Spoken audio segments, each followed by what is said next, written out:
Today, the long-awaited Edge 550 and Edge 850 cycling computers have officially landed from Garmin. Now, traditionally, these models have delivered most of what the flagship 1000 series devices do, but at a more affordable price point. So the anticipation for this release has been huge. And I can confirm these are very close to what we expected, but with two major surprises that will no doubt be the talking points of this release today. Now, before diving into the details, a quick recap of the Garmin Edge lineup. The Edge series are far easier to follow than their wearables.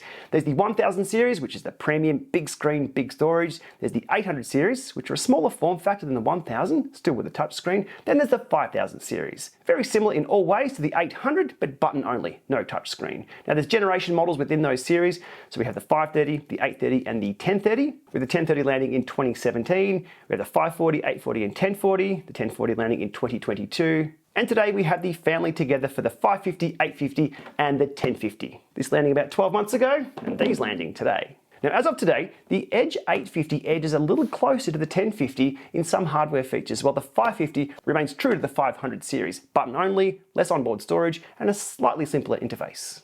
So what's new on these units? Well, there's some shared updates between both. The hero feature being that 2.7 transmissive LCD display. Same as the Edge 1050, these screens are absolutely brilliant. They have a faster processor, refreshed UI, along with some soft features as well, such as electronic shifting gear ratio analysis, improved weather widget with live radar overlay, some expanded mountain bike features that we saw land on the Edge MTB and over on the 1050 just recently. Those being downhill, enduro, e-enduro profiles, timing gates, improved fork sight. Trailforks is now loaded on both of these units, and there's also 5 Hz GNSS logging on descents for select mountain bike profiles. On the Edge 850, it gets some extras, those being a full touchscreen and buttons, onboard speaker, so you can have bells, alerts, navigation prompts, workout cues, Garmin Pay, on-device course creator, and we now see this device step up with 64 gig of storage versus 32 on the 550. Okay, with the postal service cutting things fine, these have just arrived around 24 hours prior to launch. Let's get to the unboxing of both the 550 and 850. I don't expect any surprises here. I'm hoping to see a USB-C to USB-C charge cable. All right, that's that unit. Well, let's do this in parallel, will we?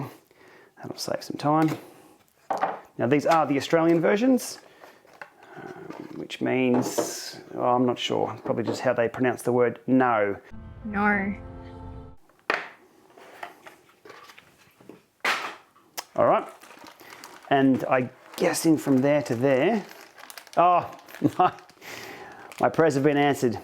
USB-C to USB-C charge cables, excellent. Okay, so in the boxes, I can do it with both hands at once. We have USB-C to USB-C, we have tether, we have a bar mount, and I'm just looking for the standard mount. No standard mounts right here under my nose, and lots of O-rings too. So okay, so standard mount, out front mounts, the same accessories. Okay, that's the unboxing done. I'm probably going to have a hard time telling these apart once I've taken them off. They are, well, from above, almost, I can't tell them apart from that angle there. Now I can. The 550 has the grey, this has the black along the side. This would be the, I guess, more premium version. One important thing to note, they do have the battery contacts on the back. So if you use these with the external battery pack that Garmin have, that's really good to see. They have support for that. Also replaceable dog ears. We have the tether hold there and there. But one interesting thing is that these devices have 1, 2, 3, 4, 5, 6 screw holes. And it would appear, let me just, yeah. All right, that's something interesting. So the previous models, you were unable to take those apart. You can see it's all enclosed. There's no way to get to that. I suspect, due to EU regulations, these devices will, well, probably not officially, but maybe unofficially, have replaceable batteries in them, because there are screws on the backs of those. That's interesting. Other than that, everything we expect, USB-C down here. 1, 2, 3, 4, 5, 6, 7 buttons on those. No touchscreen on that. Over here on the 850, 1, 2, 3, 4, 5, 6, 7 buttons and touchscreen. Now I haven't started these up just yet, but hey look, Why not? The night is young. Start it up. Side by side, now I only have a solar version of the 840 as comparison, so the screen's going to be a little different, but they are definitely a different form factor. All right, they're booting up. Whoa, okay. As always, those screens are so bright. There is no question about that. And it's the same as we saw with the Edge 1050. The screen on this thing is absolutely brilliant, and I expect exactly the same of these. Okay, so there's the screen. Let's not worry too much about that right now. What I'm keen to see is the weights of these new units. So the previous 540 comes in at 81 grams on these scales. Is that zero? Yes, it is. So 81 grams. Oh, that's a little heavier. That's 110. That is definitely weightier in the hand.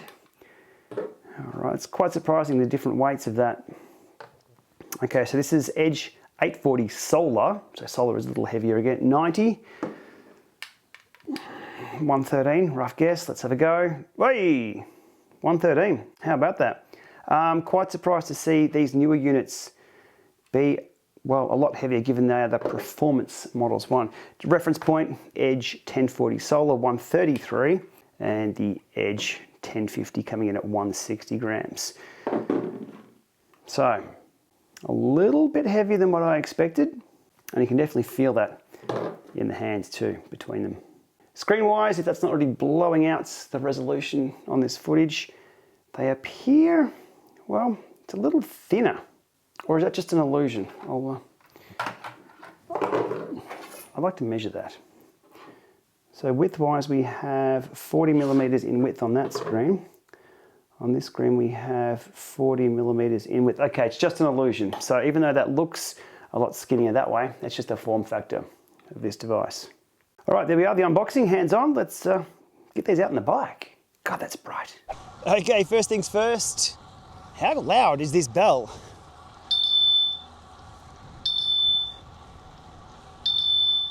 Oh, I've got it hooked up for the D-Fly channel on the hidden button there on the Shimano Row group set. That's not too bad, that's not too bad. Next up, map scrolling and just general usage. Now, the recording you're seeing here on screen is only at 2 Hertz, I believe, but that map scrolling and redraw is absolutely brilliant. Nice and quick. You can see the Strava segment that I'll head out to later on screen, and scrolling around is all good. All right, 2 for 2. I'm happy with that. Now, one interesting observation I had in my first and only ride so far with the 850 was that in direct sunlight, the 540 was a lot more readable. Now, not to say the 850 was bad, it is superior in all other conditions, but credit where credit's due. As I turn the corner here, the sun comes in pretty low from the left, and the map screen is a lot more readable on the 540. But in every other scenario, the 850 and the 1050, etc., is so much better.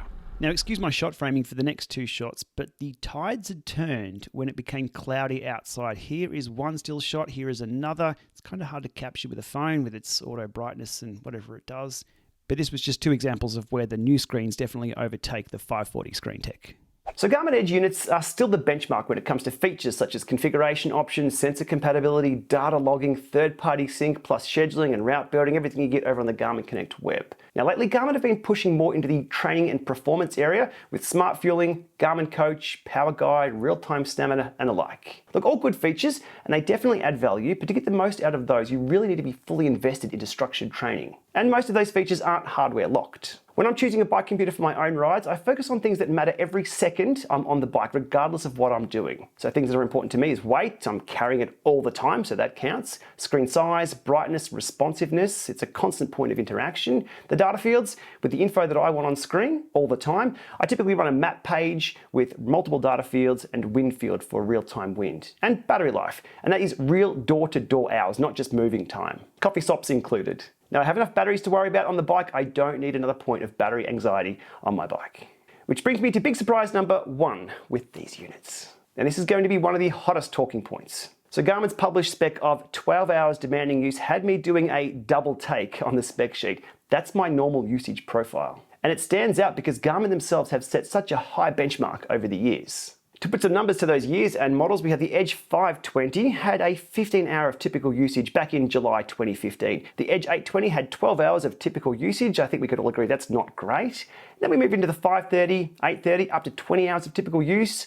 The 540, 840, 26 hours of demanding use and 42 hours of battery save. They started differentiating those two when battery save mode came along. And then it was onto the Edge 840, 35 hours of demanding use and up to 70 hours in battery save mode. So things were stepping up. Then along came the 1050 with its brilliant screen and greatly reduced battery life. But it's all relative. Greatly reduced from 35 down to 20 still isn't too bad. And that was a trade-off people were willing to make. Brilliant, bright, crisp screen, still with 20 hours. This has landed pretty well. The Edge MTB, smaller device, launching just a few months ago, 14 hours of demanding use. My last ride with that one, I had an estimated battery burn of 16.7 hours. We expect smaller battery life out of a very small unit. But then we have the Edge 550 and 850, 12 hours and 36 hours. Now, as Garmin set the benchmark, I'll try and keep everything in the Garmin ecosystem for my references, but I will throw up the Hammerhead Karoo 3 claimed 15 hours and 30 to 35 hours in battery save. Wahoo Element Ace, they claim up to 30 hours. The Wahoo Element Roam 3 up to 25 hours. Now, with the latest firmware just the other day with that unit, my use case, I was getting around 16.7 hours burn rate out of that as well.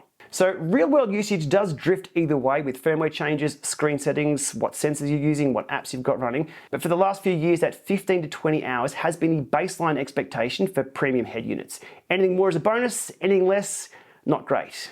But 12 hours.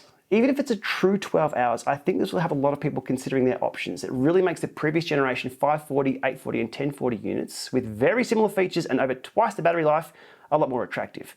And I haven't covered the price yet. So we've been on this merry-go-round before with the Hammerhead Karoo. There'll be commentary around 12 hours is more than enough for any one ride. Yeah, it is for one ride, but having to recharge after every second or third ride, that's not ideal. Twice as many charging cycles on a battery over its lifetime reduces that lifetime. Now, I'm sure there's going to be comments saying that other bike computers these days are really no better than these. Sure, but the previous generation Edge units are a lot better in this regard, so Garmin set the benchmark themselves. Now, if Garmin had have added solar to the 550 and 850 as standard, that might have softened the blow a little bit. But as it stands, they've taken a very big gamble releasing these with less than half the runtime of the 540 and 840. I really hope to see real-world usage for these far exceed that 12-hour estimation. That's something we'll only know after things settle down after release and the firmware has had a few post-launch revisions and all the Connect IQ apps and add-ons have been compiled to support these devices, and we've gone out for some longer rides. And while I'm on a roll, let's get to big surprise number 2, and that is around the pricing of these devices. The Edge 550 landing at $499 US, and the Edge 850 landing at $599 US. As referenced, the Edge 540 was $349 at launch, and the Edge 840 was $449 at launch. So in the US, you're seeing a 42% price increase on the next generation here, and we're seeing around a 33% price increase on the next generation here. For comparison, the Edge 1040 to the Edge 1050 had a price hike of just under 17%. Here in Australia, things aren't so bad. We've always had it quite hard here with pricing and the conversions and things, but we're seeing a 20% increase on the 550 and a 21% increase on the 850. Now, I'm not including solar in those units as a comparison just to keep things like for like. Now, for various reasons, some may be well outside of the control of Garmin, these jumps are well beyond incremental and will likely push buyers to consider the discounted 540, 840 and 1040 stock with very similar features and over twice the battery life. And yes, that's the second time in this video that I've said when learning about the details of these, people will be looking at previous models.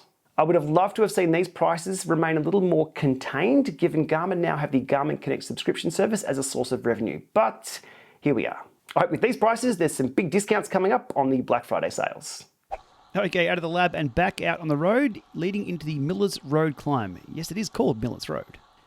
ClimbPro Freeride has identified an upcoming climb and has prompted me with the information. Now, I'm not doing the last little section there where it really kicks up because I'll be turning off before that. But I want to show you a few things with the ClimbPro screen on the 850 that are not on the 550, but I don't believe so. The lower units don't typically get these features. Okay, so climb starts. Here's the default screen. Now from here you can zoom in and out on the map. So you've got elevation profile and you have the overhead map, which is great. You can also pull up and down on that map. As you can see there, to choose the scale of the profile as you ride. Very, very useful little addition. It was on the 1040, I believe, and the 1050, but we're now seeing it on the 850. Another tip would be to use one of the multiple data field Connect IQ add-ons, so you can show a lot more information in 1 or 2 data fields on screen for ClimbPro. They haven't been compiled yet for the 850, so I'm just using the defaults for now.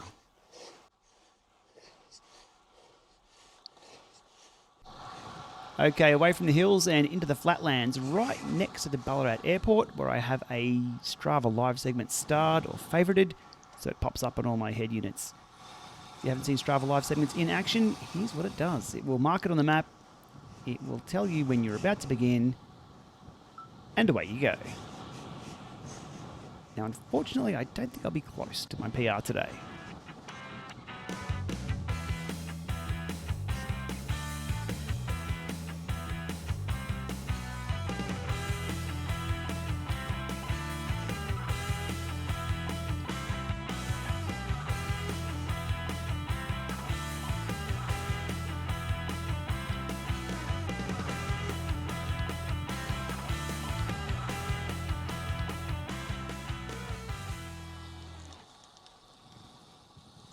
All right, so I wasn't anywhere near my PR.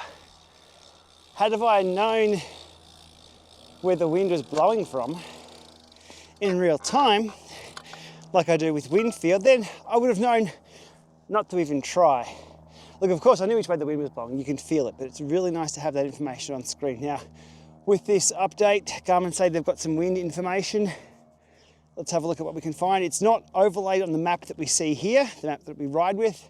It's tucked away in a widget, so it's not what I would consider easily accessible. Pull the widget down. Okay, the weather widget, again, you just scroll back and forth and get to the weather widget. Scrolling down, scrolling down, scrolling down. Right, and here is the weather map tucked away in here. All right, we will zoom in, zoom in, zoom in, zoom in to my location. I'm out at the Ballarat Airport. I have Connect on my phone, Connect Mobile on my phone in my back pocket, so it should have data connection. We'll look at, let's look at temperature overlay. Give it a few seconds to load, possibly, or not. That's definitely, there, right, that's temperature overlay. Let's zoom out, there we go. Okay, so, oh, shit. Well, now it's at about this point I pause for a few seconds to contemplate just what the hell I'm doing reviewing bike tech. Yeah, the weather widget crashes at the moment whenever you try and get some overlays. So what you just saw there, before it crashed, is the weather feature of this new computer. I think it needs to be on the normal map, even if it does nuke the battery. Nothing beats Windfield. It's just so simple and it just works. I'm not quite sure what they're doing with the weather map stuff, so look, we'll look at that another day when, obviously, when it works. Today, September 9th, launch day. It doesn't, not here anyway. All right, we're back on.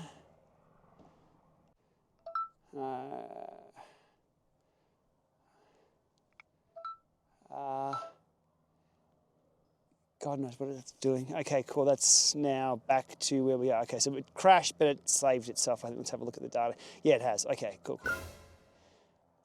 But the screen recording just stopped. Okay, that's the outdoor tests done. I'm going to need more time, and the firmware is going to need some more updates. So my early take on these units so far, and my time has been short, but a few things do stand out. The build quality is excellent. These are absolutely rock solid in the hand and on the handlebars. It's the total opposite to something like the Coros Jura. The screen goes without saying, it is absolutely stunning, same as the 1050. Nothing else comes close to this. The old Stages dash units were the only real contender, but they're long gone. Well, by long gone, I've got a bit of box over here still. I should clean up. The X50 units are snappy with their new processors, and the years of Garmin features stacked on the device and also over in Garmin Connect are too many to list. Now, I use Edge units daily, so jumping from the 1050 to these was absolutely seamless. Anybody on an X40 series will find the transition just as easy.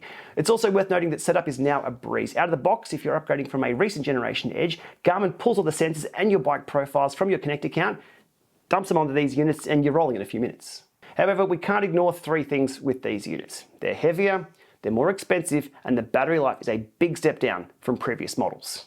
On their own, any one of those points may have riders thinking twice about their next purchase. Putting them together, it's going to make for a very rough landing for these. Now from here, I'll keep putting these through their paces on longer rides, ConnectIQ add-ons, real-world testing, and of course, watching that firmware changelog closely. Hopefully Garmin can work some post-launch magic on the battery life, so stay tuned on that one. Time will tell. Alrighty, I'm keen to hear your thoughts on these below in the comments, so hit me up. I'll be in there for a chat, and it's also a very busy day in bike tech and other bike tech releases, so thank you for sticking around, and thanks for watching.